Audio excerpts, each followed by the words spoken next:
It's 10 p.m., New Comic Book Wednesday, July the 22nd, 10 p.m. Welcome to a very new Comic Book Wednesday, a live new episode of Not Near Mint, a YouTube show about comic books. Now, returning viewers, replay viewers, and replay viewers, thank you for watching as always. But new viewers, well, this is a very special episode.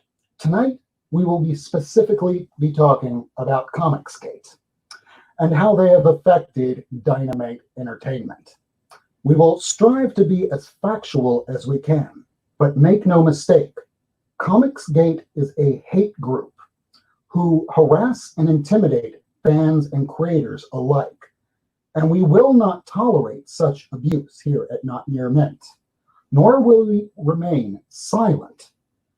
A fire needs oxygen, and if you suffocate that flame by shaming those who would seek to harm others, well, you fight the good fight. Always remember, if anybody, and it doesn't matter who it is, tells you to go harm and harass other people, and you do so, you are the villain. So comic books are really for everybody. And if you don't like something, it might just mean it's not made for you. Let people enjoy things. Read, collect what you love, and you will do the memories of Stan Lee, Jack Kirby, Bill Finger, Matt Baker. You will do their memory proud. And now we proudly present Not Near Mint, episode 48, What Happened to Dynamite Entertainment. Enjoy. So go up to Tennessee. They have like quarter comics. We have quarter bins and methamphetamines. You do some meth, you can look for comics for a long time. Jesus Christ! Oh my God! I'm in such a What did I fun walk mood. into? This is the show. This is the. So I just want to say thank you very much to all of our viewers. This is obviously our last show, and Reminder, this is TVMA, and this is why we have to throw this graphic up pretty often. Not Near Mint is a show designed for audiences over the age of 18. If you're a viewer under the age of 18, please stop watching Not Near Mint. It's not that we don't want you as a fan. It's just that we'll probably get in trouble if you watch us. Yeah. Shall we begin?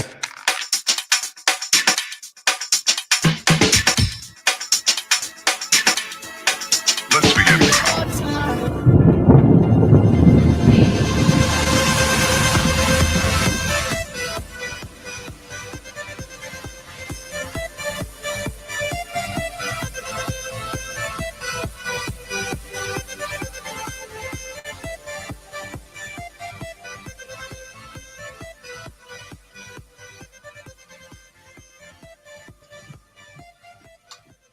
Welcome to Not Near Mint, everybody.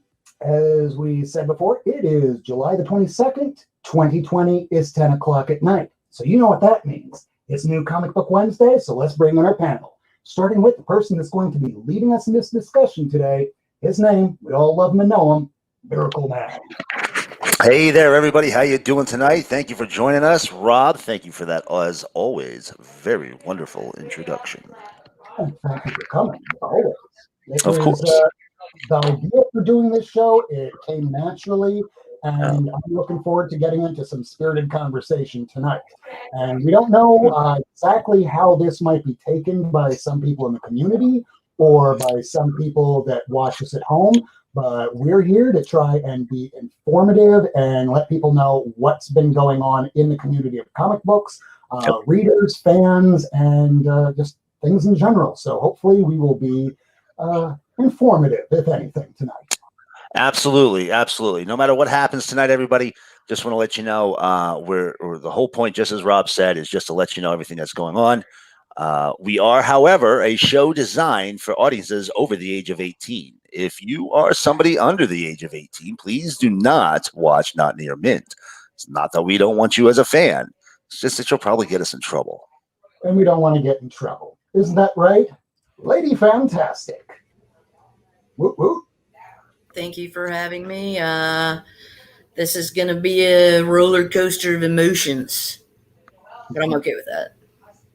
Well, I'm good with roller coasters, but not the kind that accidentally dump you out of the roller coaster and onto the track, which is very possible. You know how this show is. We go off the rails all the time. Don't die. Have we ever been on the rails?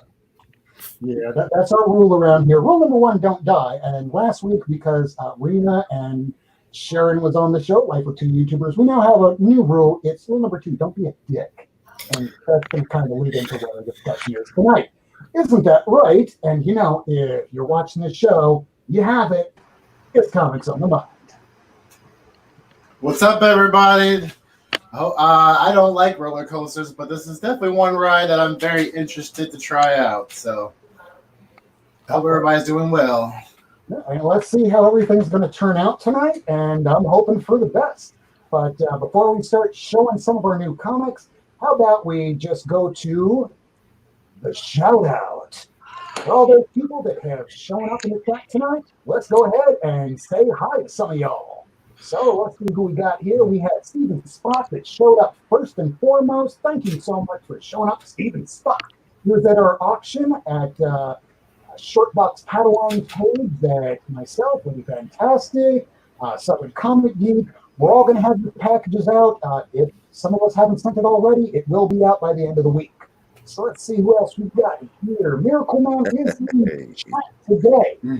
And here's somebody that's very important. That old Comics horror moderator. So feel free to go ahead, and anybody that's just a little bit off or a little bit rude, feel free to go ahead and knock the crap out of them out of here so we don't have to see really rude comments. But thanks, that's what we have moderators for. Mr. Gretzky, good to see you tonight, sir. Let's see, who else we got here early? We got Matt Cave, along with Superior Hero Review.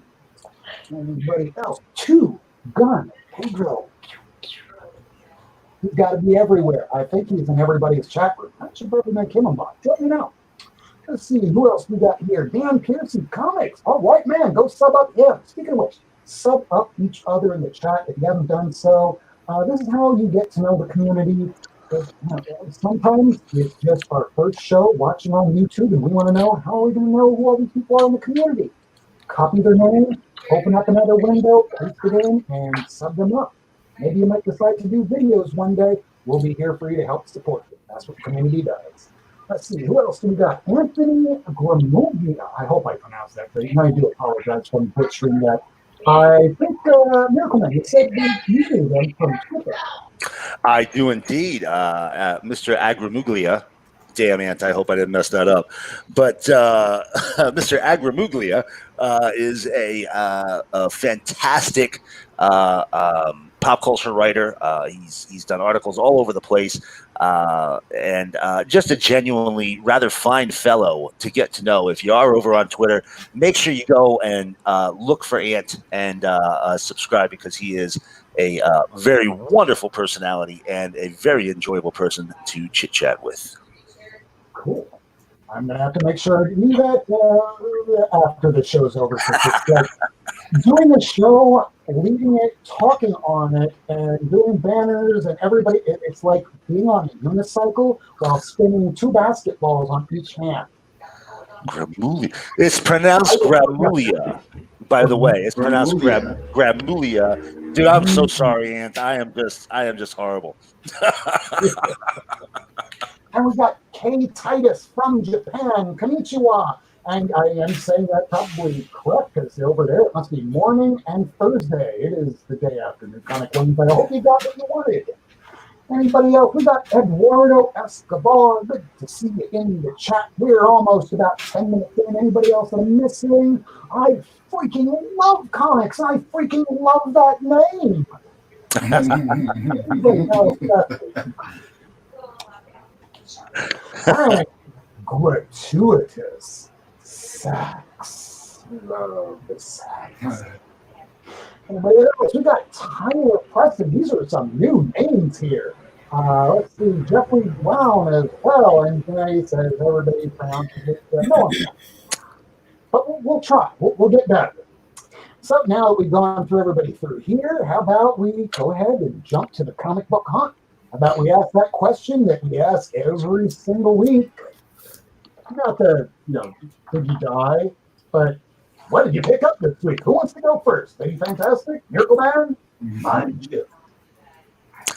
I mean, I always say ladies first, but I'll leave that up to Lady Fantastic to see if she wants to go first. I think since you spoke first, you go first. Well, I gotta say, I can't argue with your logic.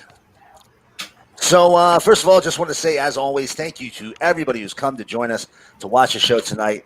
A very special episode of Not Near Mint. I'm going to go through my comics really quick today because I won't lie to you. I got a whole bunch of stuff that I want to talk about tonight. So, should I even show the mainstream stuff? I mean, everybody got Batman 95 today. Joker War Part 1. Like, I'll be honest with you. If you saw a YouTube show today talking about their pickups and they did not Canales, they did not. You had to put up the Canales comment, didn't you? And they did not show Batman 95. Then I got to ask you, how? Everybody wants Joker War right now. Then, of course, I also got Shazam.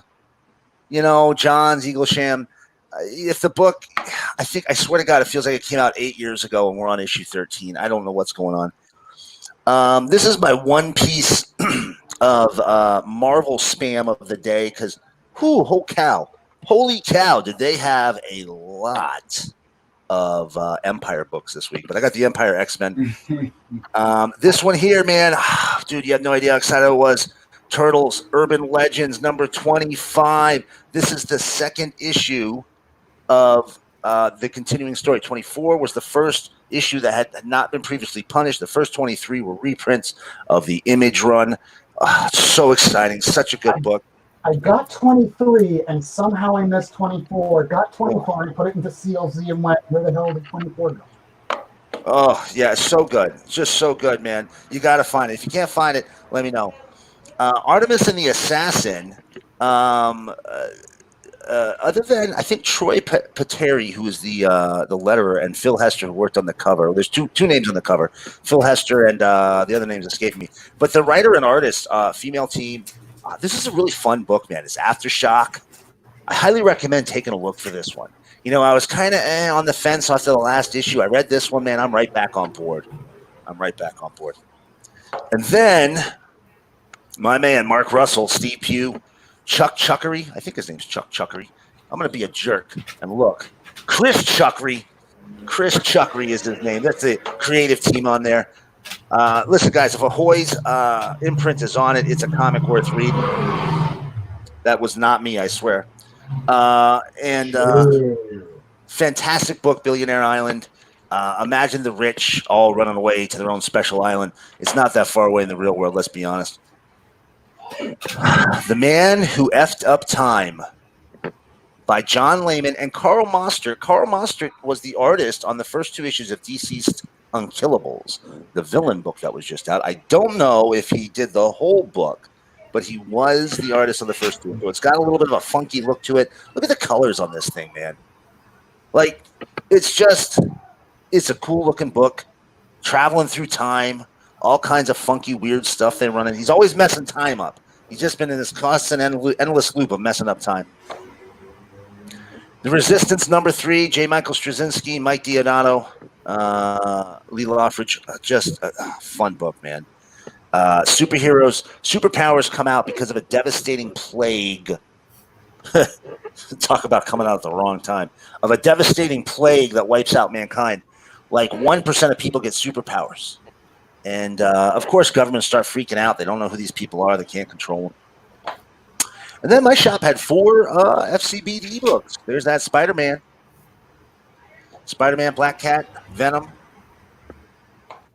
Dark Ark Instinct, Cullen Bunn. Dude, if you've never read Dark Ark, read Dark Ark.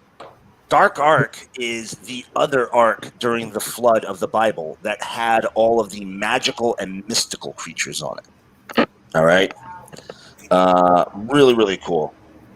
And that Spider-Man free comic day was supposed to be the first appearance of Taint virus but instead it came out too late. So for people that are all about the release date as opposed to actual release date, street date and then actual release date as opposed to what actually came out. Right. And what was supposed to come out is one of those Amazing Spider-Man 252 versus Secret Wars sort of issues. Well, there you go. There you go. So next up, probably a very similar story, Bloodshot with Vin Diesel. I feel bad for Vin Diesel, man. He thought he was going to have a superhero universe, and that movie bombed. For all 8 people who saw it, said it was not good. And then last FCBD book, Horizon Zero Dawn.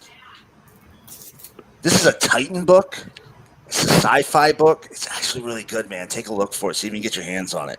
Give it a read. I don't know if it's an ongoing series or if it had been an ongoing series before this. Really, really good. I'm enjoying it. I did get a couple more new ones. Batgirl 47. Look at that Dodson, that Terry Dodson artwork, man. And it was a great issue. If you're reading Joker War, everybody at home, go and find this issue. Get this issue. Get this issue. I also got Faithless 2, number 2 today, but I can't show you that one for reasons that are braided hair in orifice, similar type reasons. Pulled down, people. It's happened before. It's happened before. Episode 45? 45 sounds about right. And now my back issues, dude. I had some good back issues this week, man. Another Savage Dragon, number 235 there. I felt really good about my Savage Dragons. I have like 35 issues. There's 250. Really not doing that great on it. But I feel good every time I get one. Tarot, Witch of the Black Rose, number 47. They're up to like 130. This is Jim Balance book. It's just gorgeous book, man. Yeah, there's a lot of naked people. Watches our show too, because he messaged me on Facebook a few months back, but I'm just really bad about Facebook. Wow, really? Yeah, so Jim, if you're watching, we love your work. Keep on doing what you're doing, man. Absolutely, Jim. Absolutely. I got again, for reasons that I can't show you here, I'll show you the back. I got the Tarot Witch of the Black Rose Origins, first 5 issues. It's the exclusive. It's the Skyclad edition. But I'm not going to show you the cover because Skyclad means air. She's wearing air. So we're just going to move on. Okay. So, and this one right here, I did not have the first issue to the Urban Legends run. I found it at cover price. Listen, it's IDW, so I'm willing to bet if you want this, you could walk into your LCS and they could just order it. IDW almost never sells out from Diamond. Now, sure, it's 2 years ago, but I'm willing to bet you can probably still get it. And that's it for the new books. Let me rephrase that. Okay, so that's it for everything that's not Milestone. The rest I got was all Milestone. As you can see, these lovely icon books right here. But I also got a whole bunch more. Look at these covers, man. Blood Syndicate. What numbers? Can you tell me the? Yeah, 13. I want to say 13, 16, 18, 19, 21, 26, 27, 31. Then Hardware, issue 9, issue 11. I just love these covers, man. I just love them. Number 12. That's number 12. Number 15. If you're gonna get Hardware, just to let you know, issue 16 definitely one to get because it's got an OG gatefold, man. Look at that issue. What is it? 16? Yeah, 16. OG gatefold cover, man. Look at that. That's sweet, right? Yeah. And then issue 25. Another icon there. I got a whole bunch of the icon books, man. This whole pile of Milestone, my comic shop, he went and got them for me. And for all these books here, he charged me $10. Number 17. This works out to, there's number 20, 31 cents a book. There's number 27. There's number 29. And check this cover out. I'll tell you right now. I'm going to show you this cover. You're going to be like, oh, I want this one. issue 31. Oh, yes. Yes, I do. It's great, man. It's great. Then you got 32 there. Bluntman Chronic number 1, right? Say again? That's a recreation of Bluntman and Chronic number 1, right? Absolutely. Only Press. I think that's who published that originally. 1992, somewhere thereabout. There's issue 33. Now, here's the thing you'll notice. The trade dress, if you're going through milestone books, the books you want to watch out for the most, if you're trying to target ones that you know are tough to find, the trade dress changes near the end, and they almost all have this bar on the side. If you'll notice earlier in the run, you'll see it on the later issues, but earlier in the runs, come on now. Earlier in the run, you'll see it's just a standard cover, so it doesn't have that bar on the side.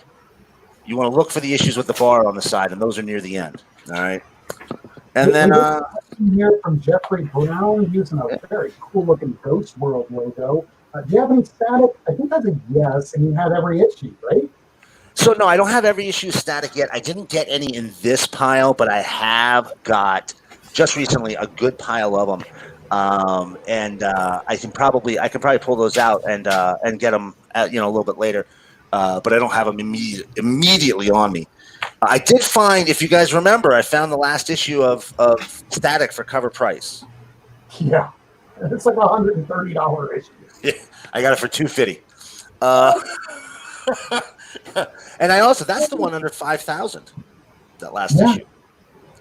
And then I got another set of the Heroes books here, number 2, number 3, and number 6. I cannot find 1, 4, and 5 to save my life. I think I have 2 copies of each of those. And then last couple just oddballs. Cobalt number 7, cool Static appearance there. And Shadow Cabinet number 4. And that's it, man. As you can see, I got a ton of milestone books. Like I said, this whole stack here, all those, $10. Yeah. I'm sorry, I apologize. I believe Lady has some pretty awesome books this week, and she talks smack, so she should probably go next. I don't talk smack. I talk truth. That's true. That's truth. Hey, you still there, Mr. Worst?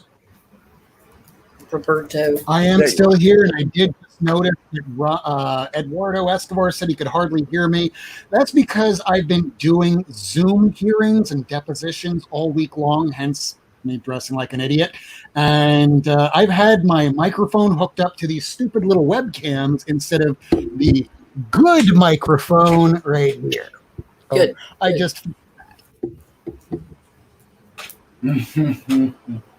Got it. I'm a total nerd. So let me know if everyone can hear me. Yeah, it's much better. Good. So that whole statement at the beginning, just yes, awesome. Hey, do we actually have Sharon in here? Oh, I thought I heard go Sharon go. Yep. All right. Your turn. Share these comics. Let me share this shit. All right. Here we go. So I got the G.I. Joe. This is actually the reprint of issue 21. And then they have an issue like 21B, which is another silent issue to go with it. So I haven't read the new one yet, but I wanted to pick that up. I found Strange Academy, the second print. Just wanted to grab it, see what all these people are freaking out about. And another thing I got. Huh? It's so good. So good. I got this because this was in the back issues for a very affordable price, newsstand, and it's spiffy. And I'll show you why I got it. I got it because I happen to own number 20 newsstand as well. And number 21 newsstand. Yeah. And they're just sexual. I just really like it. They have a synergy, something good, a chemistry about it. And then this is 25 newsstand. And then Rob Worst, I'm pretty sure I think I got this from Rob Worst, and if not, whatever, I got a shit ton more from him. So that's 39, and then this one for sure I got from him, which is Moon Knight 58. But the real pearl of the day, I did not expect Mr. Miracle number. Oh, So pretty. So pretty. For quite a deal. So I'm pretty excited about myself. And I got number 3, so I'm slowly trying to piece this together. I have a lot of issues that I can't list off the. Yeah, I can't list them right now. America, I'm good. That's what we got. Woo. I don't think you're ready for his jelly. And we've got Funky Flash Man right here. You mean Stan Lee? I mean, Funky Flashman, yeah. Yeah. Yeah. You know, He got a strangely, Funky Flash Man. He kind of was, though, wasn't he? He really strangely enough, but he's Jack lovable. Kirby said years later that, he has no idea what people think that's Stan Lee. He certainly didn't design him to be that way. And all I have to say is, Jack, clearly you were stoned when you created Funky Flashman, man. You have no idea where that idea came from. Yeah. I forgot after all those years, man. What's his Stan Lee? Who's Stan? Stan's not here, man. Stan's the man, though. He definitely started experimenting with pharmaceuticals when he got to DC. I mean, without any doubt in my mind, he was definitely. Well, when you say pharmaceuticals, can you get more? You know what? Allow me to be more specific. What would have been considered pharmaceutical at the time, and I mean LSD. Yeah, okay, got it. Yeah. Oh yeah. And Without a doubt in my mind. And for those at home that don't know what a Quaalude is, go back and Who rewatch isn't stoned, though? I don't know. with Leonardo DiCaprio. Which one was the one where it had Harley Quinn in it? Wolf of Wall Street. Yeah. Wolf of Wall Street. Yeah. Wolf The of Wall scene Street, yeah. when drugs start kicking in and he goes, well, it's a good thing that the drugs never really worked. And he kind of wakes up and sees all the destruction he did. That's what Quaaludes do. It makes you think that things aren't real. Or things Have you done are real, but Quaaludes? aren't. Have you done Quaaludes?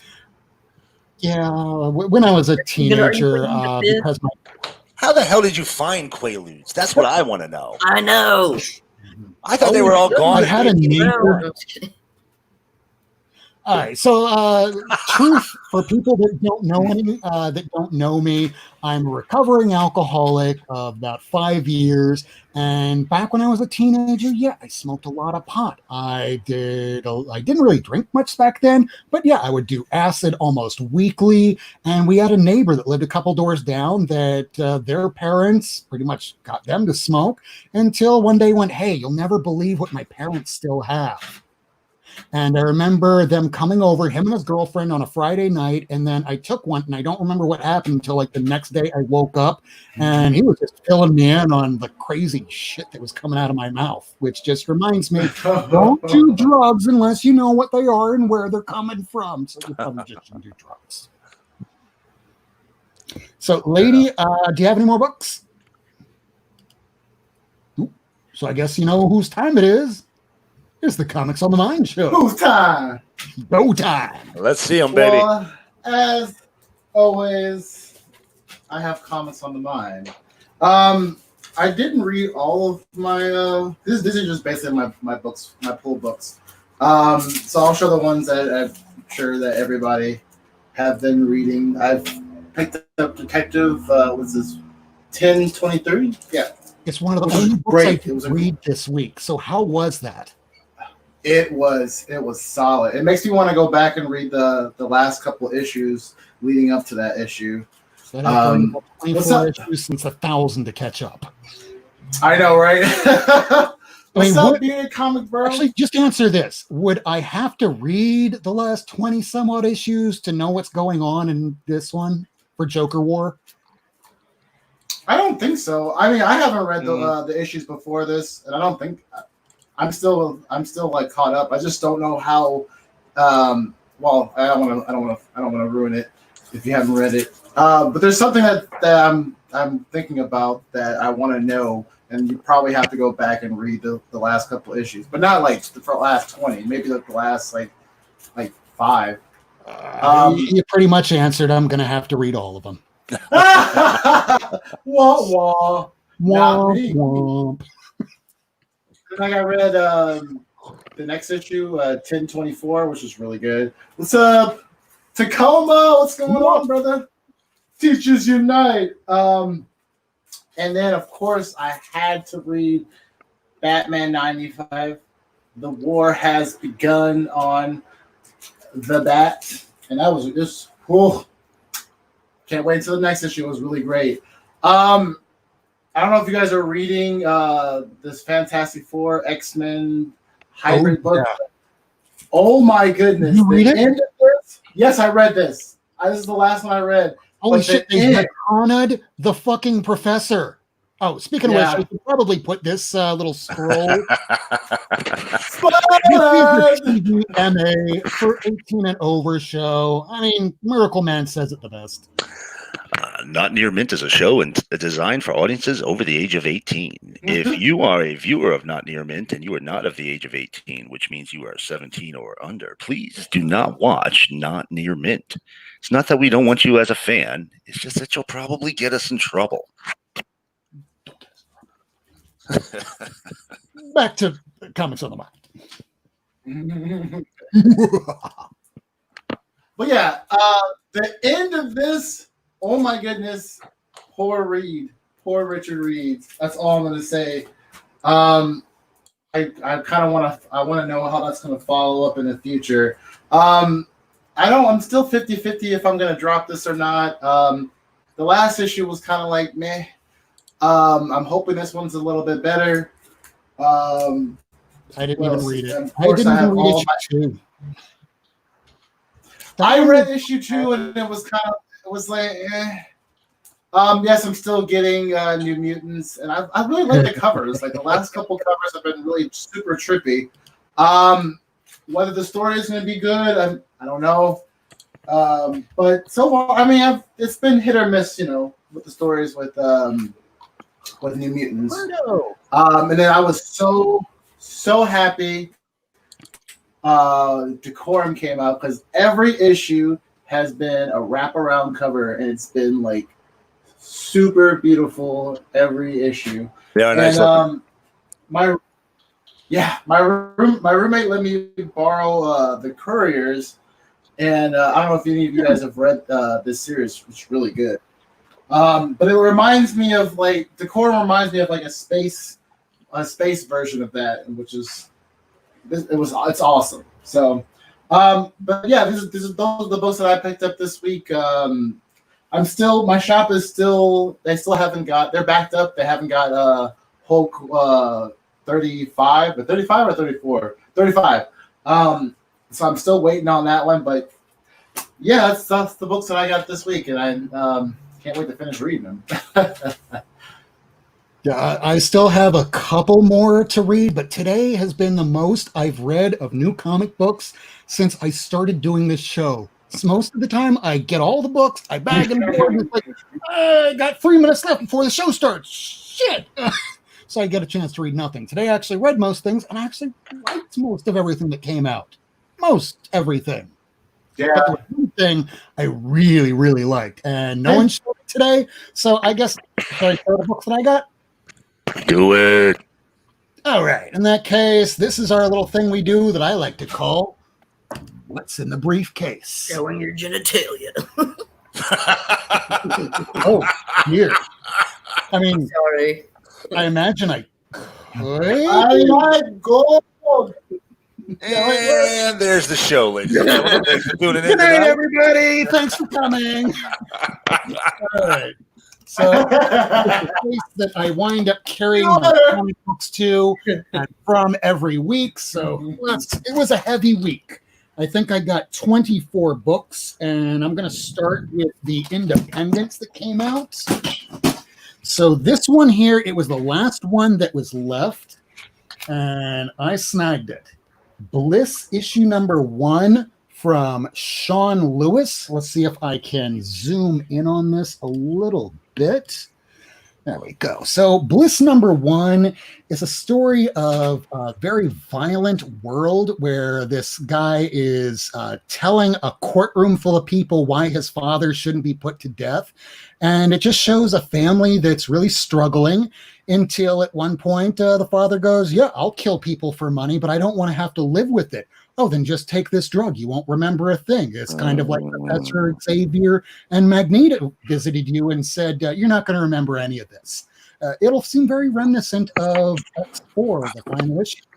But it was very good. I'll read. If you haven't read it, pick it up. But I'm hearing that anything that is independent right now, because the back market, they're now allowing you to return books. So if you don't wind up picking it up in first week, your shop might wind up returning it, and that print run that might have had 14,000 could be down to 8,000. So if you're not picking up independent or pretty much anything now, the print runs are going to be as low as they've almost ever been right now.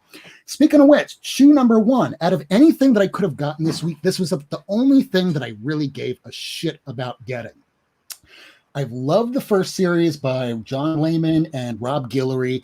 Rob Guillory is going to be doing some covers, but we have a new artist. It's Dan Boltwood, and he does a commendable job. Instead of having Cyberpath Tony Chu that he eats something and he gets the whole history of it. So this instead is the sister. So instead of getting a psychic impression by what Tony eats, his sister just has to sit down and have a meal next to you or around you, and she absorbs everything about you psychically. So great first issue, and I think it might only be 5 issues, but if it goes ongoing, love Chew, definitely pick this up. Unfortunately, mine was damaged all to shit, so I'm going to throw this in my press, and thank God I have a press, even though I don't get anything graded. I didn't get a chance to read Decorum number 3. Read 1, but I guess I'll wait till it's about 5-6 issues in and just binge it. But it's Hickman, and Hickman just throws a lot at you, and I don't think I'd be able to remember everything from month to month. Die number 12, I think it's going to end at issue 13, so I'm not going to read this yet until 13 comes out next month. This was an issue that I was missing. It's TMNT 103. Jenica issue 2 I was missing somehow, so I picked that up. Here's your TMNT Urban Legends 25. Now I need a 24. And I picked up this cover from Corca's Comics, and then I went over to my regular comic shop. It's called Frank's. And Frank's Comic Shop, I'll just throw that little banner up there. He does these Instagram things every single Sunday. So he's going to be doing it again this Sunday at 11 a.m. Just look up Miami Fresh Comics. If you want to know where I'm getting all my comics, that's where I get them. So otherwise, let me just put that right back up here for a second. And you can find me at Rob Worst on Twitter, on Instagram, at Not Near Mint. So Batgirl 47, this is the Joker cover A, and this is the B cover. I knew this was going to be a big issue, and oh boy, is it. If you're a fan of Babs, wait till you get to the last couple pages. I'll just say that. No spoilers. Batman Beyond number 45. Between the two covers, I didn't read this one yet. I've usually been getting cover Bs, but you had older Damian Wayne, and I'm looking forward to reading it, but I only had a few minutes left before airtime. Batman 95, good starting point, and considering we were talking about drugs a little earlier, don't be surprised when Batman starts tripping, and he does. Detective 1024, yep. I need to read 24 of these before I can get, or 23 of these before I can finally read this. At least it's not as bad as The Flash, where I have 89 issues, and then from 750 on to this one to finally be caught up to The Flash, because I suck reading comics sometimes. I get waylaid, and I just end up having a huge back order. Kind of like Shazam. When I saw that it wasn't Jeff Johns' writing on the last issue, I was about to drop it, and now Johns is back. So maybe I'll pick it up. I stopped caring, which is unfortunate because Johns is going to be doing Joker War. Now we have a new origin for the Sin Eater, and I hope this is going somewhere because I thought this was a solid issue by Nick Spencer on ASM, which is rare because I have not been liking ASM. It's been go nowhere. Daredevil 21, badass, pick it up. If you're reading the story already, Daredevil just turned himself into the cops, but they don't know who he is yet, even though they kind of knew from the Bendis run. Empire 2, I'm only sticking with the main run of this. Is this really going to have long-lasting repercussions? It's just a war between aliens. I don't know. I haven't read this yet, but it was the only copy of Fantastic Four left, and I missed it last week. This is the third printing of Thor 2. It's a third printing. It was the last one there, and $3.99. I spent money on worse. I already had the first print. Wolverine 3, haven't read 2. Empire 1 of X-Men. This is the series I will be picking up. It is co-written by Hickman, and this series was a pretty solid start. Hellions number 2. If you're reading X-Men, just the singular title by Hickman, you're probably good just reading that alone. New Mutants, I wish that this would end at 12, but it's going to go past that. And the best X-Men book of the week, the variant Mark Brooks edition, where, oh boy, this is going to be a major springboard after what happened at the end of this issue to Reed Richards. Do pick this up. Read this immediately. And those are all the books that I picked up this week.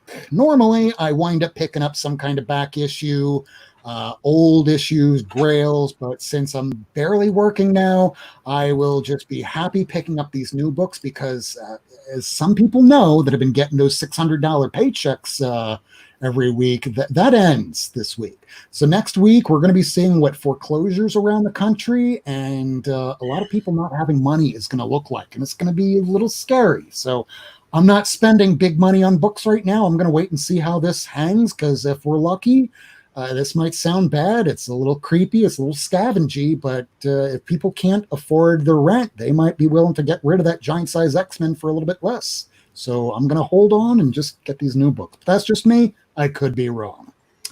So I don't know, guys. You think we should jump on into our topic at hand? You got to. I think we should jump into our topic at hand. So this is the subject of tonight. What happened to Dynamite Entertainment? Now, the person that knows more about this subject than probably everybody on our cast here combined is Miracleman. Oh, and he's out. You know, I'll be honest with you. I think that was a good choice, Rob. You got booted.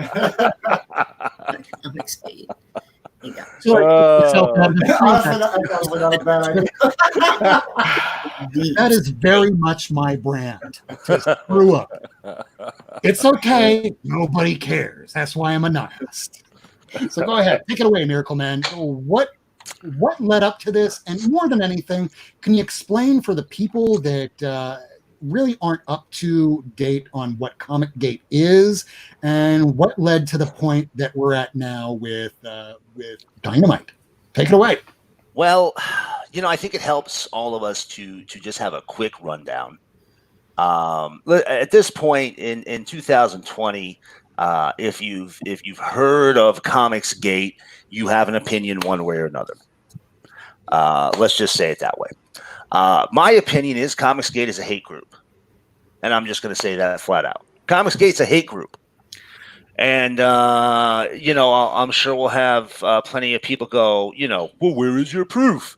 I'm going to tell you right now, the people who ask me where is your proof, there is no such thing as enough nor sufficient proof to those people to say ComicsGate is a hate group. They will always have a yeah, but. They will always have a ComicsGate is not a monolith type of response. They deflect by a, but what about this person? But what about when this happened? They deflect rather than actually commenting on the subject at hand. Let's get off that subject because I'm going to lose if I talk about this. Right.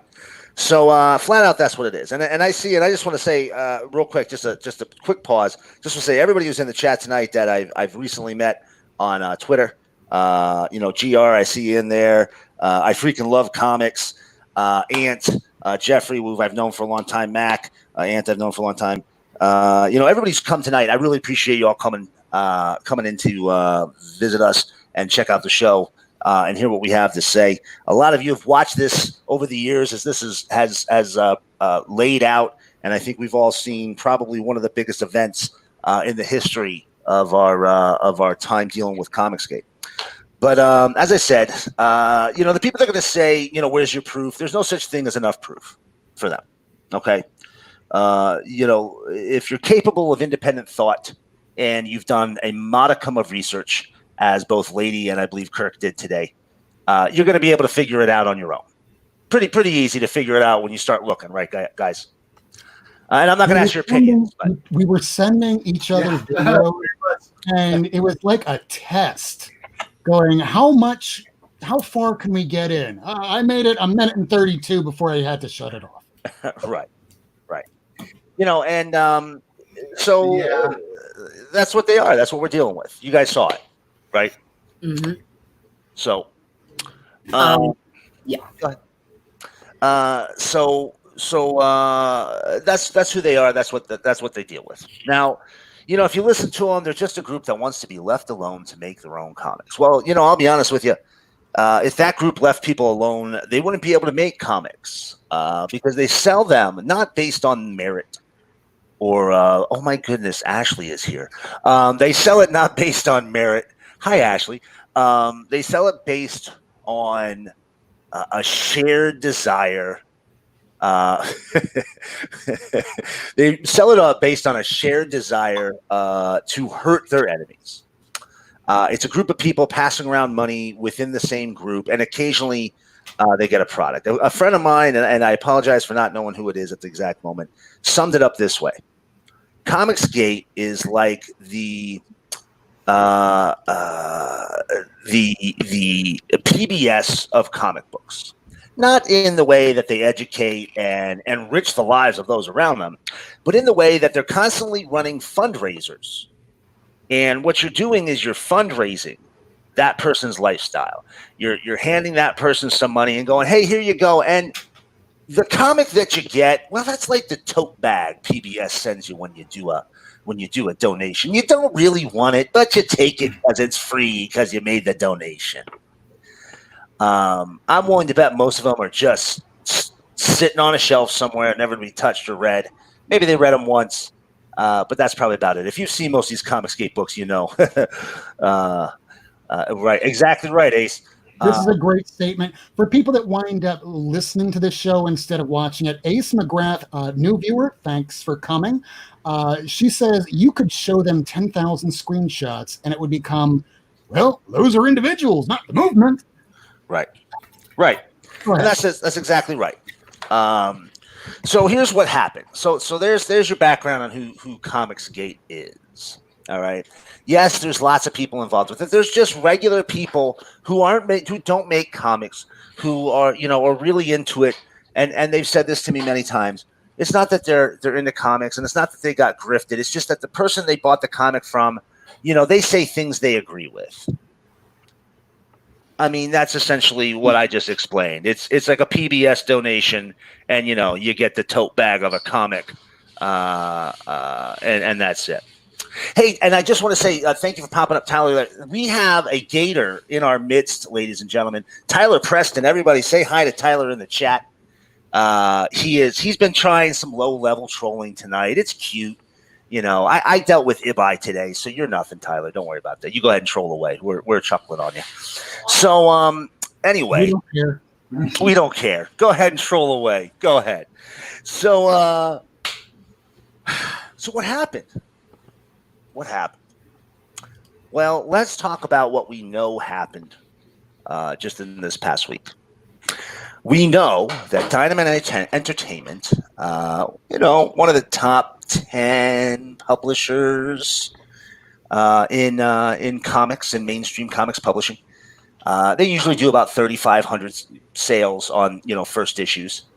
They've got a lot of properties, as we all know: Vampirella, Red Sonja, James Bond. One of my favorites of all time.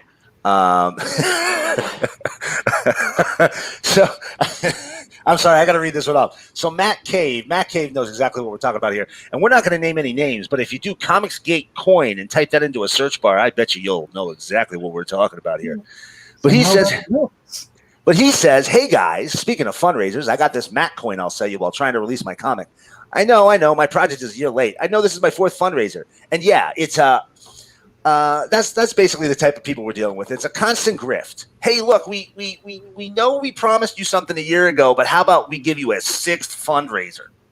That's Comicsgate. I'm sorry, we keep backing up. So what happened this week? Well, Dynamite Entertainment several years ago started a program, and a lot of companies have done this, where they basically they allow comic artists to commission themselves to make a cover. And when they commission themselves to make that cover, essentially what they're doing is they're buying a lump of books from that publisher to print their own cover on it, and then they'll sell them at their own. Ron Mars is an awesome guy. I met him too. They'll sell them at their conventions. They'll sell them on their website. I believe some really big name artists have done it over the years. And no big deal. This is great way for the publisher to make some money. They can typically just dump whatever book they want on them because it's not really about the book; it's about the cover. And do you want to address Tyler again? Better late than never. What you mean with projects coming in? I mean, yeah, if you don't mind waiting a year and a half or well, that's not fair. 14 months for a book that was hardly stippled by oversaturation of the ink on the page. Hey, if you want to overpay for garbage tier comics, man, shovel your money right into that coal burner. That's all I got to say. Shovel it right on in there.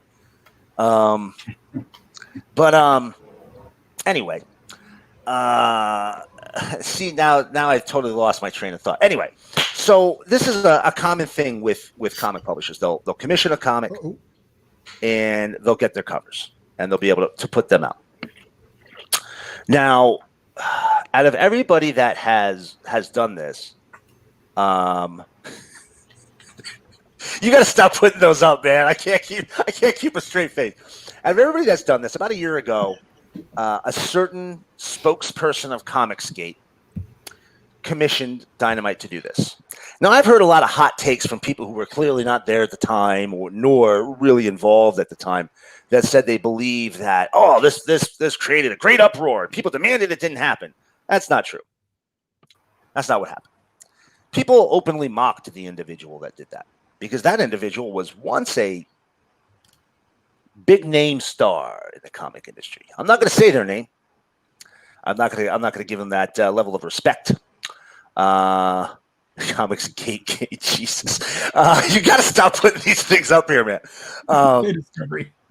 So there was a comic artist that was once a big DC artist, and now no longer has a career because they preferred being a dick on the internet, and has to crowdfund to make a living. That person commissioned them a whole bunch of covers. Now, there was no uproar. Like I said, we openly mocked this person. They had to buy themselves some legitimacy.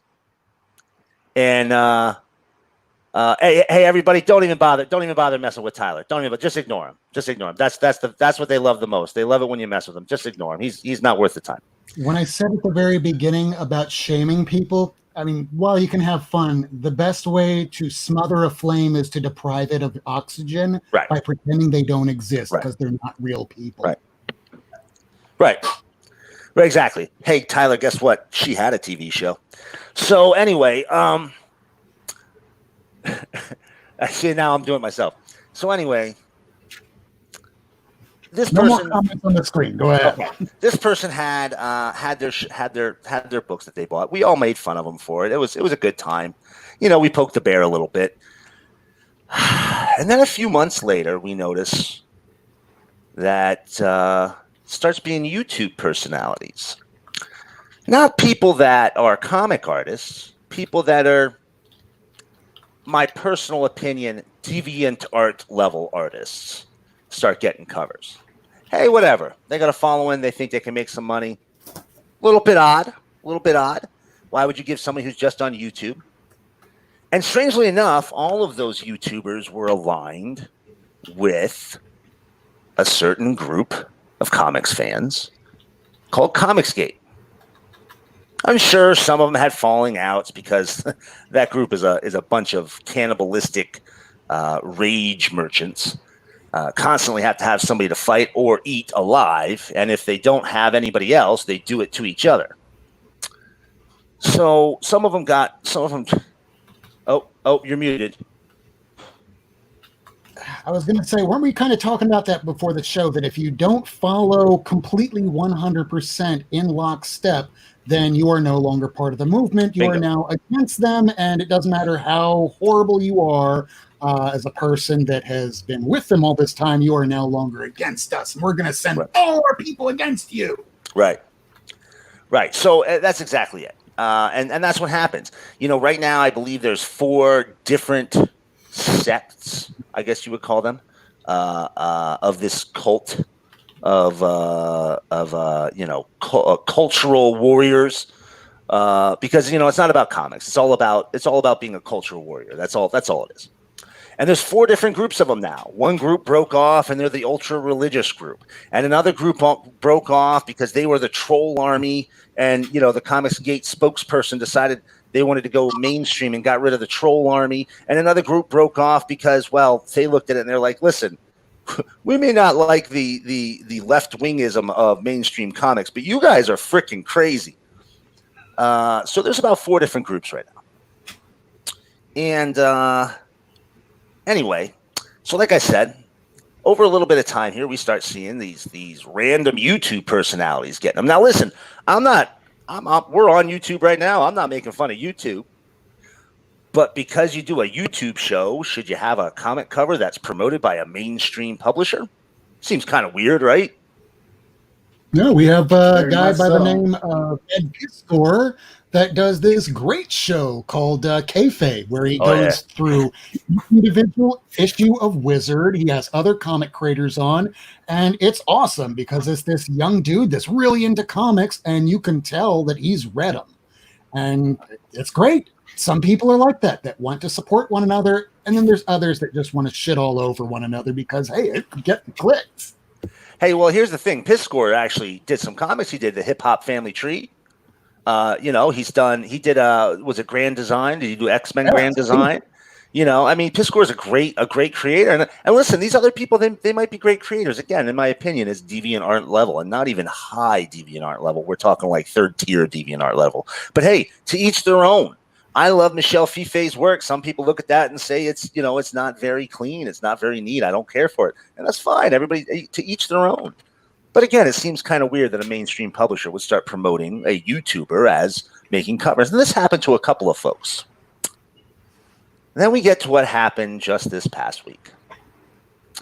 And what happened just this past week was an individual who's essentially they're a YouTuber who is, they won an Eisner for that, who is more or less the mascot for Comicsgate. They have no discernible traits nor characteristics. It's just that they suck up the right way to the spokesperson for that group. So that little fella got an opportunity to get their own cover. Now, again, it seems kind of weird, but where does this really stand out and made people start to say something about it? Well, what happened was Dynamite was promoting it. It wasn't just they sold a group of books to this person. Go ahead, do your crowdfund to pay for them. It's that they were promoting them. And not too long ago, just last week, maybe the week before, the publisher of Dynamite, Nick Barucci, showed up in one of the great Comicsgate streams and started paying out super chats to people. which are basically tips to get you to read something on screen. So, that we start seeing that. There's good old Nick. And that would be There he this is. man right here. There he is. And the cover that did it is this little guy right here. So there he is. As you can see, it's a Don DeLuise ripoff. Because let's be honest, there's no originality in Comicsgate IPs. One of their biggest books is Robo-Toad. All it is Battletoads, but one. One of their other biggest books is G.I. Joe, but badly written. One of their other biggest books is Rorschach with the Capcom logo on their face. It's all IP theft. That's all it is. It's lazy IP theft, with just enough slapped onto it to make it look like it's a different product. And it's not. It's very, very, very boring drivel 99% of the time.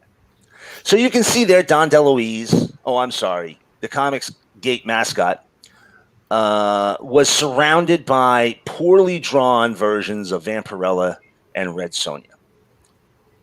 Which I won't even show. They're bad. They're bad.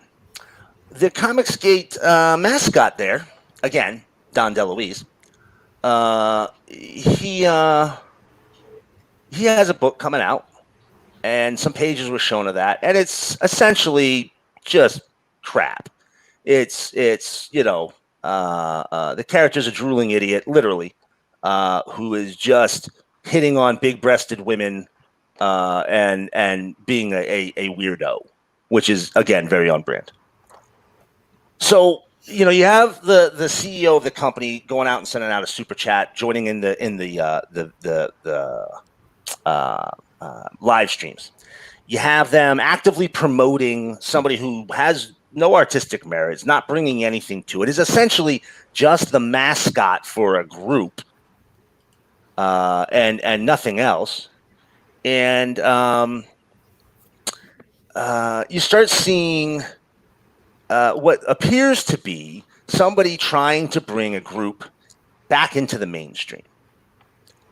Because, as I said, they fractured into 4 different groups. The troll army was just recently given the boot. And they were given the boot, in my estimation, to kind of clear the way for some more handheld and more direct relationships with the mainstream. So an uproar happens, and people go, you're going to be bringing in these guys. This group of people, they've harassed creators that have worked directly for Dynamite, Gail Simone, Mark Russell, just to name a few. They've gone on these horrible trolling campaigns against people. They've attacked trans creators.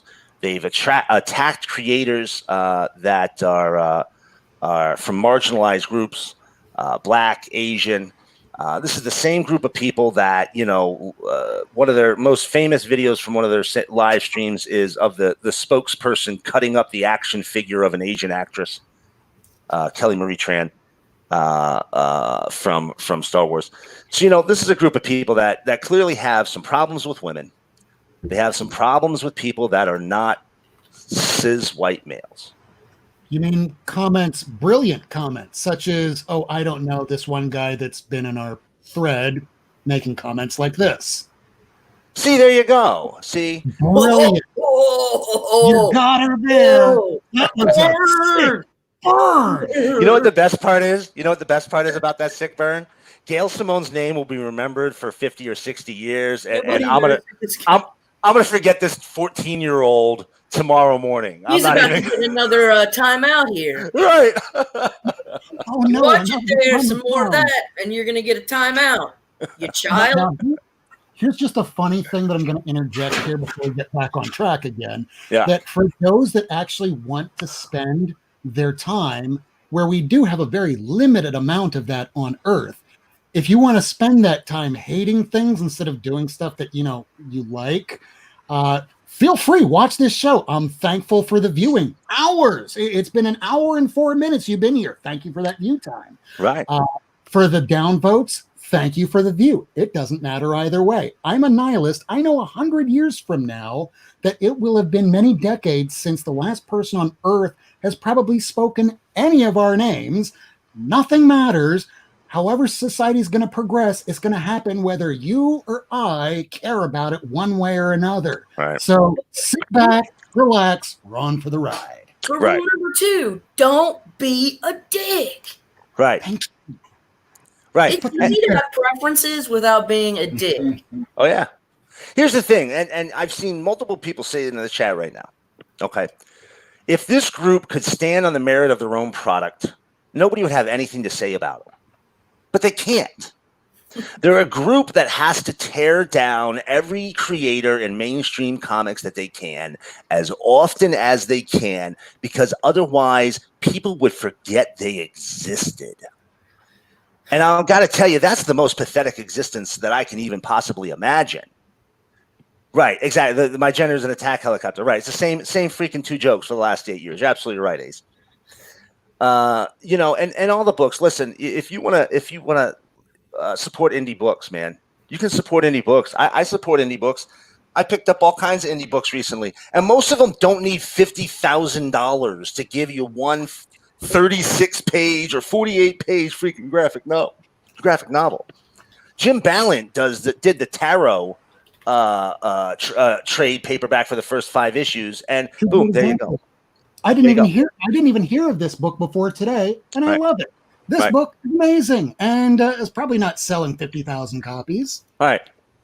But you know what? Most of those books aren't either. The top selling Comicsgate book has sold roughly 11,000 copies. It was like 10,800, 10,600, something like that. That doesn't even make it into the top 100 mainstream books. Okay? They're pitiful little numbers. And that's fine. Go ahead and enjoy all you want. But go ahead and do that without tearing anybody else down. And they can't do it. Okay? Anyway. So as I said, people start getting upset because it looks like Dynamite is trying to bring in a group that has actively attacked creators that worked for Dynamite, freelancers that were on their books right then and there. And what the problem that people are really having right now, more that he was trying to cover up the fact that he was supporting these people since 2018, and it was just exposed. And he goes on to YouTube shows of a guy, not going to say the name, people have been doing it in the chat, but we'll refer to him as Comics Hate Spokesperson. And once you go on this show, you're known that you're going, okay, I'm not here to say what you're saying is wrong. You're there to chill and hang out like buddies, like we're doing right now. Right. You do a social setting like this, you're basically saying, yeah, I approve whatever they're saying. It's like going on the Howard Stern show. You know that he's going to be asking you questions that aren't going to be like, so what was your childhood like? It's going to be like, when your daddy touched you. Right. Weird like that. You know what you're expecting when you go on a show. Right. And here's the thing. It's not even that, you know, whatever. This guy knows what's going on. You kind of jumped ahead a little bit. So what we knew up until that point when people started saying something was you've been increasingly adding people that are further and further outside of being in comics into this program of selling books. And again, I've heard some real interesting hot takes. I heard one today on the YouTube that said, well, you know, you can't deny anybody access to this program because if you do, you get sued. Have you ever heard of the Gay Cake Maker? They're a private company. They can let anybody do it or not let anybody do what they want. That's an absolute cop-out, okay? There's no obligation to let the mascot of a hate group whose only discernible trait is going on YouTube and complaining about mainstream creators have the right to buy your book at bulk and put their own cover on it. There's no constitutional right for that. Okay. See, we have an actual attorney in the chat room. He's one of my close people that are down here that I actually talk to regularly. Ricardo Rodriguez, Miami attorney. He says ultimately they made a bad decision, business decision. And so if they want to shoot themselves in the foot, then they got to deal with it, because the First Amendment says that legally you can say whatever you want and your ass won't get arrested for it. But, you know, the fallout from what you say, the government has no say-so in that. That's all on humanity. Whatever you put out into the world, you're going to have to deal with the ramifications of that. So, again, rule number 2. Don't be a dick. And, you know, again, We wouldn't be having this talk right now if Comics Gate had ever even listened to that rule once. Okay, I have a question, Miracle. Yeah. So here's the thing. Why did Comicsgate even begin? My understanding was because of a fucking picture of some female writers. Yeah. Okay. Yeah. So, am I wrong? No, you're right. Now, listen. Here's the thing. Here's where the impetus started. A picture. So we all know the original Fab Four of Marvel, right?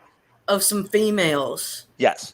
Original Fab Four is Ditko, Kirby, Lee, and Flo. Is it Steinberg? This is stupid.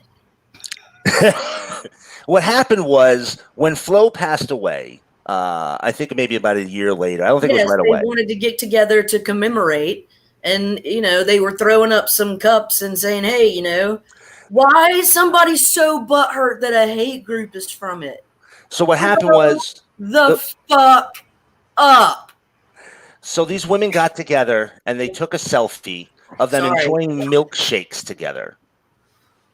Okay, that's what happened. They went and got milkshakes. That's really offensive to me and to my sensibilities. And the response to that was from a lot of the original Comicsgate folks and I'm going to give you just a couple of quick examples. One response was, that one over there looks like the type that would throw a rape charge at you. Another comment was how they all got their jobs on their knees. This is 12-year-old right. Yeah. Right. Bullshit. Right. That's really what it was. And it would have remained that. They're just butthurt. Right. It would have remained that until creators who lost their job in the industry through their lack of ability to work with others, their lack of ability to produce a product on time. I mean, I think we all know how long it took the Comics Hate spokesperson to produce their big book there. Well, it was 14 months from when they said it'd be done till people had it in their hands. Oh, and how many pages was it? 48. 48 pages. A year to do 48 pages. You want to talk about the most pathetic work? But don't get me wrong, they had time to do 9 hours of live streams a day.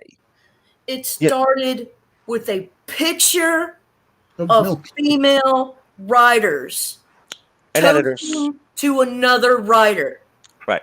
This, give me a fucking break. We got real problems.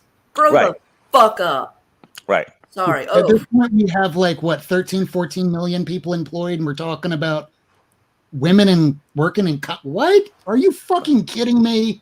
Well, you see, the thing is, the people who really latched onto it were people who thought to themselves, if those women weren't there, they would have hired me. That's what they think. Suck wieners.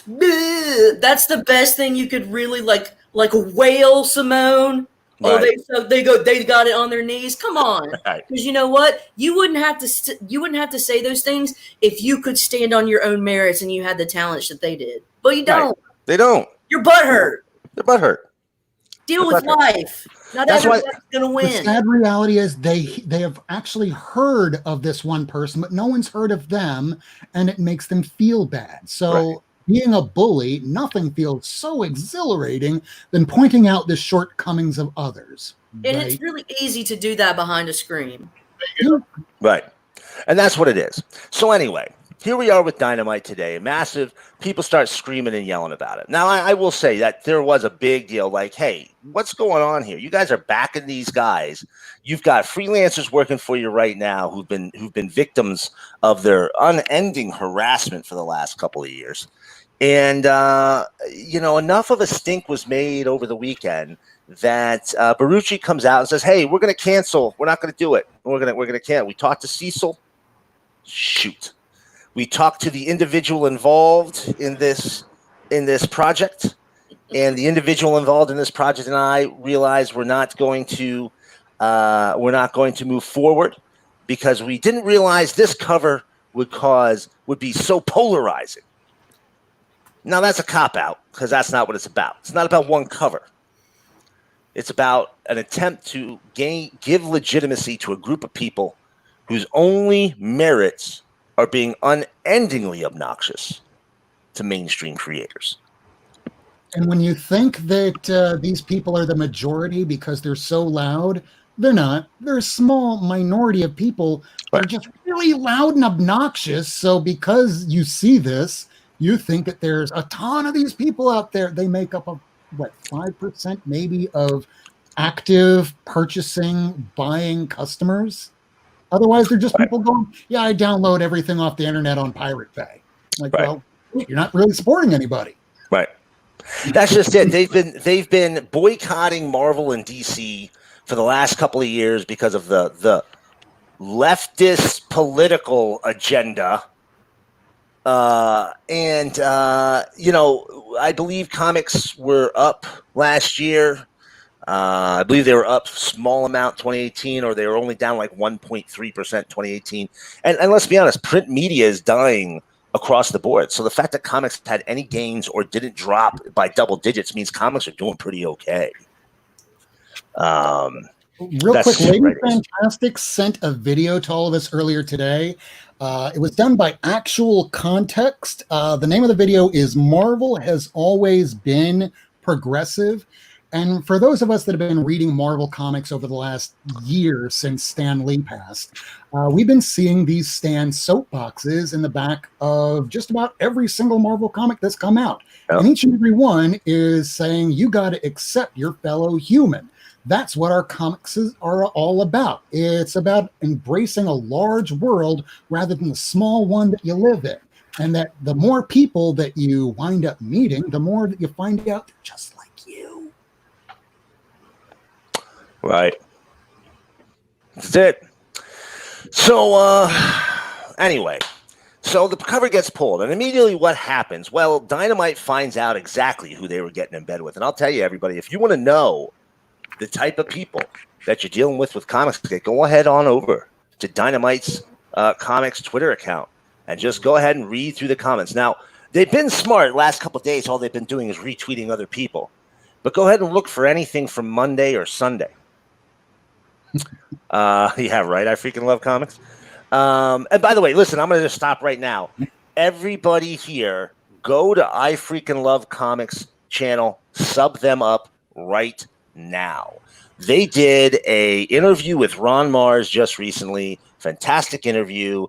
And they received the Comicsgate cudgel of attacking just this past week. And it was a great interview. I don't know who any of the folks are. It's a team of three, I believe. Seems very similar to us, because I'm just a wall of comics. And Steven Stock or that old comic smell, any of our moderators out there, go and grab I Freaking Love Comics. Grab his screen name, post it in the chat so other people can go and sub him up. Yes, please. Yes, please. I don't know if he left already or not. Thanks, guys. Where are we? All right. So go ahead and take a look. See what they're saying at Dynamite right now, because Dynamite knows what they got in bed with, because they're getting it right now. So what happens? Well, Comics Hate spokesperson and purveyor of ripoff Battletoad products does a live stream, and I'm telling you what, this is, I think, the longest live stream of all time. It was 6 straight hours of a live stream, and you got to go. You got to look for theirs. Yeah, you got to right now. Scrolling through the Twitter page for Dynamite Comics, they're trying to do any and everything to not talk about this. Right. They're copying and pasting other people's tweets, cosplay photos. They even have at one point Eric Larson saying, here you go. At what age did you start reading comics? They're trying to do anything and everything to show we're embracing everybody. We're trying to distance ourselves from what happened last week. Right. But this is their page right now over the last 24, 48 hours. You're not seeing anything regarding Cecil or any of those other creators. You're not seeing anything with any of the IGG campaigns. All of them were. So what happened? What was the immediate fallout? The immediate fallout after pulling that book was they received so many refunds refund requests on other projects that they all of their IGGs were pulled for review because they thought there was fraud going on. Another reaction to this was Comics Hate spokesperson went and did an exceptionally long live stream and dropped a whole lot of information. Now, if that person's to be believed, and I don't see any reason why they shouldn't, because it sounds like they're burning their bridges to the ground, insulting the earth upon which they were built. It sounds like Nick Barucci, president and CEO of Dynamite, has been in bed with Comicsgate since at least 2018. They produced, packaged, and distributed the largest, the highest fundraised book of Comicsgate. Again, not going to say the name of any of it. You can go ahead and do a Google search and look that up if you'd like. Just use the euphemism Comics Hate spokesperson, and you'll get the exact same person. Right. He refers to himself that way. Right. He distributed the product. We find out, again, according to this person, on their very own live stream, that they were doing this. They've been working together since 2018, that Barucci approached them for this deal, that they very specifically wanted to keep it hush-hush, but that they supported them in their fight against whoever they didn't agree with. And now here's where the real problem comes, guys. If you're a fan of the show, you know what's coming now. Here's what the problem is, and I'm going to tell you why. Okay. The problem is, in 2018, Comicsgate, in all of their drooling troll idiocy, all of their lies, all of their self-created problems, was attacking creators working on Dynamite books. Okay? A lot, daily. My initial interactions with Comicsgate came on a thread of people attacking Gail Simone. And, sorry, Tony. Of people attacking Gail Simone, and me coming and saying, you guys have no idea what you're talking about. She was working on books there then, while Nick Barucci, president of Dynamite, was helping Comics Hate fulfill their IGGs. So this guy's taking money from one side, while his freelancers are getting attacked. If you can work for somebody like that, I don't know who's going to be able to work for that dude again. Real quick, please do, Ashley. Thanks, Ashley. Good seeing you. And Tyler, I'm very sorry. This is tough to really explain because there's so much history here, and I don't want to name drop for very specific reasons. Because there's some angry folks. But short version is, Dynamite did this to their freelancers. Dynamite's now reaping what they sow. I've seen a lot of communication of people not buying books. I'm finishing off. Listen, if anybody here goes, hey, this makes me angry, I don't want to buy Dynamite anymore. A couple of things. Number one, don't just stick your LCS. That was a big thing that I really wanted to touch on tonight and really take it away. But yes, these people that work on the books, not all of them are Comicsgate. A majority of them are just trying to earn a paycheck, and they found out just like you and me. Take it away. Absolutely. Listen, first of all, you got a lot of big name creative. You got Mark Russell was probably the biggest name who came out and said something about it. Oh, I got two of those. Let me put another one there. Who came out and said something about it. Jeffrey, these are for you, by the way, buddy, because you said you wanted to see Static. He's one of the people who came out and said something right away. Mark Russell's going to be fine. Mark Russell can call up any publisher and go, hey, I want to do a book, and they're going to go, okay, Mark. I don't think he's going to have much of a problem picking up work. That's my opinion. I hope that's the case. I hope that right. But we got letterers, we got colorists, we got editors, we got people that are the nuts and bolts of putting a book together. They don't get the accolades like the artist or the writer, the inker or the penciler. They don't get those they're not well-known big names, but there's people out there who need this work, who are feeding families, who are paying their bills, and they're not part of this. They're getting the work they can get, and they're doing it. Somebody like Taylor Esposito, he's a letterer I think he's doing like 3 or 4 books for Dynamite. Some of them are getting canceled now because of this. My recommendation is a couple things. One, don't just stick your LCS. Buy your books. Whatever your shop already has ordered, buy them. Don't stick your store. Number 2, if you can move those dollars to another title, that's again, if you want to do this, I'm not telling you to. If you can move those dollars from that title, from that company, from Dynamite that you're going to drop, move it over to another publisher. Don't make your shop lose the money. They are, Dave. Yes, Dynamic Forces. Dynamite is the publishing arm of Dynamic Forces. And number 3, if you were reading a book that you really liked and wanted to dump the book, first of all, look up the names.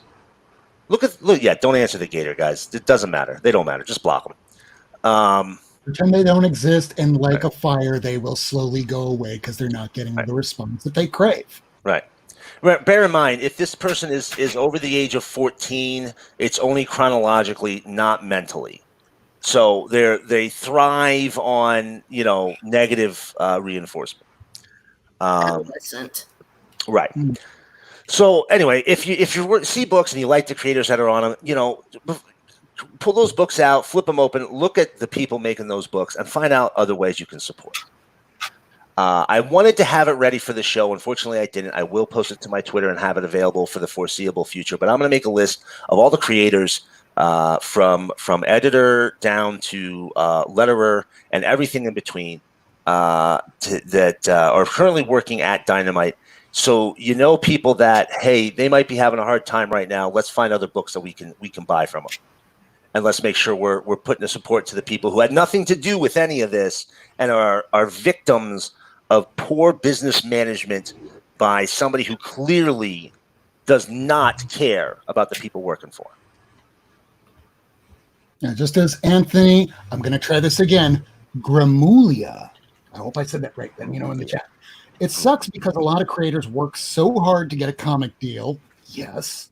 Imagine Dynamite now being your first gig. It's like working for Uber when they said, yeah, we're going to go ahead and let all these people work in New York while the taxi cabs are striking. Right. It just made you look like a giant asshole. And anyone working for the company now goes, yeah, I don't work for Uber. What do I do for a living? I scrape roadkill for I would rather say I scrape roadkill than say I work with Comicsgate. I would say that. That would definitely be me. But so that's where we're at. Dynamite, the head of Dynamite was hiding a relationship with a group that was actively attacking people that were working for Dynamite. Yeah, it's freelance. It's not the same thing as, you're an employee, but there's such a thing as integrity. And that person clearly doesn't have any. It's nice, right? It's nice, isn't it? To me, if I was working for a company and they were, secretly working hand in hand with somebody that was attacking me on a daily basis, that was trying to get me fired, that was trying to get me to lose my job because they just don't like my personal politics, or they just don't like the fact that I wrote about a subject they don't like that trans people exist. And I don't know how I would feel about that, but I know I can tell you right now, I feel horrible for the people stuck in this situation. Because right now they're just going to have to live through it until they get out of it, and then it'll be a piece that they have to explain to further employers. No, I was not part of this movement. Yes, I did work for this company. No, I was not aware of this at the time I worked for them. It's answers that they shouldn't have to answer, but now in this society is now one that they will have to. It's unfortunate, but here we are. And here we even have this guy Crackerjack saying, I'll say I was an ex-CG, Comicsgate person, and regret to being a part of it for a little bit, and left after the I know who you're talking. Darwin Cook, Yeah. and realized I'm a dumbass and hope to be a better person again. Now, this is a person that there's a lot of people like that, where you will learn that sometimes you're wrong. It's okay to be wrong. Shit, my last name is actually Worst. So I can't judge anybody. You'll have to learn stuff like this on your own. If what you're saying starts getting feedback like, hey, you're an asshole, maybe it's time to start rethinking some of your positions.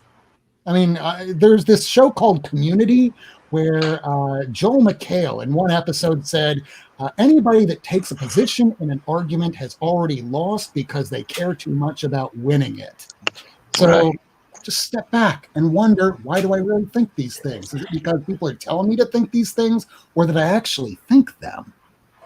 Are you? So, Lady and Kirk, you both have been very quiet, and I appreciate you kind of listening to me blather on. I have a tendency to pontificate. Not that we know that on this show. I just wanted to ask if you had any questions, or you wanted to chime in on anything you saw today, or. No, I'm just like, a lot of this stuff is new for me, so I'm just like basically like absorbing a lot of the information. I took the time to listen to both sides, like our side versus like the Comicgate side, and I definitely didn't like a lot of the stuff that I was listening to when I was doing the research before the show. So it's definitely a pretty messed up situation. A lot of times one of the problems is they try to conflate it with politics, and it has nothing to do with politics. I buy all kinds of books. You guys have seen, if you're here and come and visit the show, if you follow me on Twitter, you see I buy comics from everybody. I buy comics from hard right to the hard left and everything in between. I like Frank Miller still for some reason. Right. I read Frank Miller books, and he's literally insane. Bill Willingham, he's a conservative. I happen to be a not conservative person. I would be a progressive person.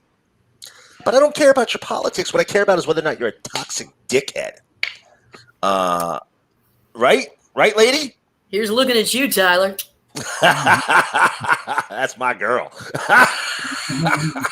And that's why Lady Fantastic is on this show. All right. I'm just going to give 2 cents, okay? So I'm looking at this from a very large scale, like macro level. All right. This started over something I find to be very frivolous, because I think that the argument is fallacious, fallible, incorrect, that like it's forced diversity, because this video that I was watching earlier discussed legacy characters and how DC has had plenty of characters spring from their main, like Superman and Batman. You've got Superwoman, Supergirl, Batman, Batgirl. Okay? Totally fine. Everybody totally accepted it, loved it, ate it up, whatever. Why, when Riri Williams, a black woman or a black child, and America Chavez, and Miles Morales, why are those so offensive to your sensibilities? Because it's the same thing. They're just characters that came, and this is what I think the Comicsgate, instead of saying they're forcing this on me, I think you're using that excuse to justify your own prejudices that you already had. Mm-hmm. So other than that, I'm not getting into the yah-yah. I'm not 12, dude. Right. I'm not fucking 12. Every one of us on this show is over the age of 30. Your 20s, I'll break this down for you kids. When you're a teenager, fuck up all you want because you'll probably survive it, more or less. In your 20s, you're still going to fuck up and you think you know everything, but it's not until you're 30 that you go, wow, I was a dumbass. And I might still be a dumbass, but I'm getting better. And by the time you're like 35 and you're still fucking up this bad, this is more along the lines of you know better, you know what you're doing is wrong, and you're doing it anyway. Right, and you know what, lady, you hit the nail on the head. Listen, if it was really about people being mad about forced diversity, when I hear forced diversity, what I hear is people saying, I haven't read comics very long. They got mad that there was a female Thor. We all remember that. They were freaking out. Were they mad when Eric Masterson was Thor? Were they mad when a frog? Or when he was a space horse? I mean, were they mad when Ted Kord took over as Blue Beetle? Were they mad when Wally West took over as the Flash? No, I didn't say shit. Oh. They were mad about Jaime but that was, social media existed at that point. Okay. So they were mad about Jaime, but they went from a white guy to a slightly brown guy. Forced diversity is a projection of your own intrinsic biases. You're just projecting what you feel because you can't say, I don't like seeing a black kid become a Spider-Man. That's fucked up. But you're totally cool seeing Batgirl. What's the difference? There's no difference. So calm the fuck down and don't read it if you don't like it. You little titty baby. Titty baby. That's the majority of Comicsgate right there. Titty babies. So, sorry. Anyway, I ranted and raved a lot tonight. So, if you want to see if there's any questions in the chat there, if anybody's got anything in there that is not a Comicsgate reject. And here, if you have any questions at this point, what the average Comicsgater is, everybody in the chat, I just want to let you know, your average Comicsgater is somebody that would get kicked off a 4chan message board. Yeah. And for those that don't know what 4chan is, I remember back in the day when it was basically just underage girls. And when somebody told you, hey, check out 4chan, you go, yeah, you're going to get arrested. Now it's just a bunch of alt-right psychos trying to one-up each other on their edgelord status of, look how edgy I can be. Look at me, I'm over here. Please validate my existence. Yep, that's about right. That's about right there. So I don't want to go too long doing this episode. I think we touched on most of the points. Don't stick your comic book shop with unsold copies of books just because you're against it. Most of these creators, they're just fulfilling contracts. Just tell your shop, hey, I want to cancel my books, and just say this, after this issue, I want to stop. When my cutoff end on this? And they'll work with you. But if you want to say that's it for your Dynamite, it's understandable. Go ahead and do it, but don't not tell your comic shop that you're not picking it up anymore, because you're screwing them. And in turn, if they close because of unsold books, you're contributing to the cause. Otherwise, anything else you want to add, Kurt? Lady Fantastic? I don't have. Yes. No. We always end our show very similarly. We already touched on what's Comic-Gate. We already touched on who Nick Barucci is, or probably in the next couple months was. And your tip of the week is don't be a dick. It's rule number 2. It's our new rule. Rule number 1 is don't die. Rule 2, don't be a dick. So last but not least, why don't we go ahead, promote yourself. I know that some of us have some work early in the morning, so let's start with Lady Fantastic. Go ahead, promote yourself. Anything happen on your channel? Auctions coming up? Anything? I'm not doing anything lately. I'm just chilling. Things are kind of ramping up at work, so I'm having to put a lot of attention into that. But if I'm going to be around, I'll say so on my IG or on my channel. Meow. Everybody be safe, stay healthy, and wipe your butts front to back. Front to back, right? Mm-hmm. We just have to make absolutely certain of that. Mm-hmm. I hope so. But Lady Fantastic, you can Wow. find her on Instagram at Caro_syrup84. She does auctions on her channel, on Shortbox Padawans, and some other various YouTubers. So check out her Instagram and do make sure that you see what's happening in the world of Lady Fantastic. She is one of the best in here in the comic book community. That's why we love her so on this show. Next up, we got Miracleman. So I'm going to eschew promoting myself real quick because I just want to say that I freaking love comics. To your question, the spokesman of CG, do they believe they are taking over the industry, or if they're a cynical snake oil salesman who's taking advantage of dumb bigots? The answer is the second one. They're actually a fairly intelligent human being, but they pushed their way into this group and has been using it to elevate themselves, to buy themselves their house. They were bragging on their 6-hour live stream about how Comicsgate bought them their pool and their house and their car and all this stuff. So really, they know they're not going to take over the industry. They just know that they have to squeeze as much money as they can out of it for themselves. And let's be honest, we all know that because they can't spend 24 hours without saying the term. And Rob, I'm sorry, but they can't spend 24 hours without saying SJW. So, damn, it's the one word I never want to hear on this show. I'll leave it at this for myself, and then we're going to pass it back to you. But if I ever hear somebody using those 3 letters, whether they're for or against something, I immediately turn it to white noise of wah, wah, wah, wah, because that's all you sound like to me from that point. I'm with you on that one. I could be wrong. I'm with you on that one. Anyway, if you want to find out more about this, don't take my word for any of this. You can come over and check us out over on Twitter. Come see me at Komodo1977. I'm sure I'll see Tyler over there. Or come on by and take a look through some of some of the videos of the individual that I was referring to, the spokesperson for Comicsgate.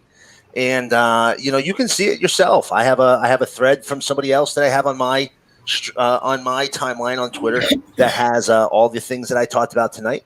But other than that, if you just want to come over and hang out sometime and talk about comics, I dig comics. I'm doing an entire milestone collection right now, as you can see. All the milestone books I've shown tonight. I've got a whole bunch more. I've just put them together in the last 6 weeks, guys? About 6 weeks now? Yeah.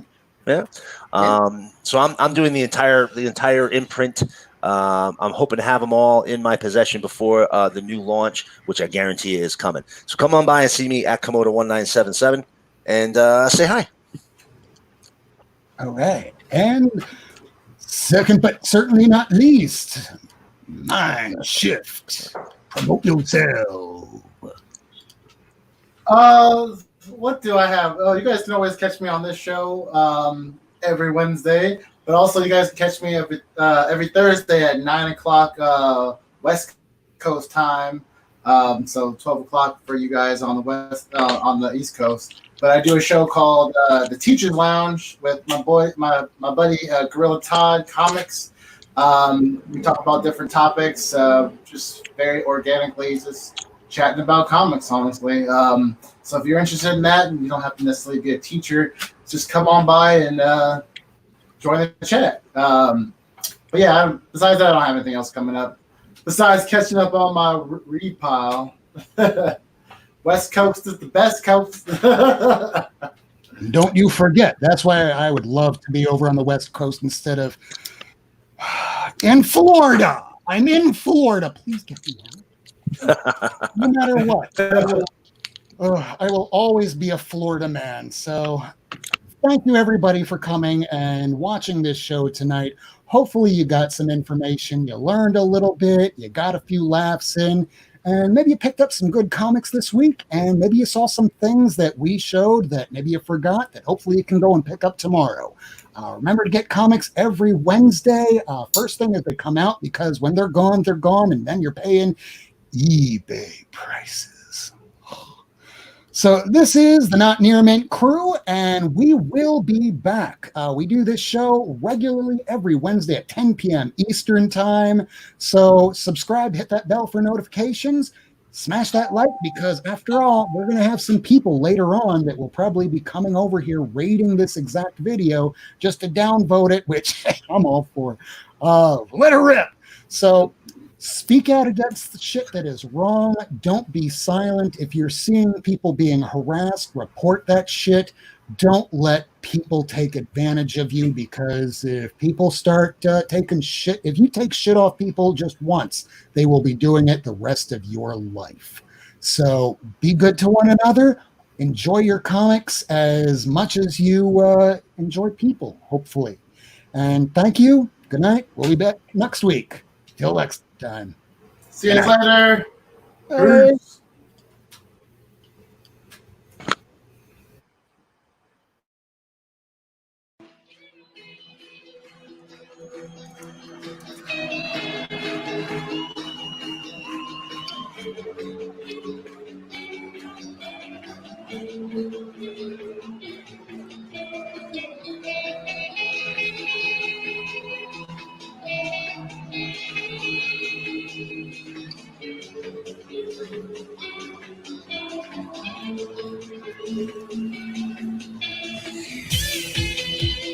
Thanks for tuning in. If you want to see this episode again, along with a catalog of back episodes and issues, surf on over to Not Near Mint on YouTube, Twitter, and Instagram. Subscribe and hit that bell for notifications. Rob Wurst, Lady Fantastic, Miracleman, and Comics on the Mind will be back next week. Same time, Wednesday, 10 p.m. Eastern Time on Not Near Mint.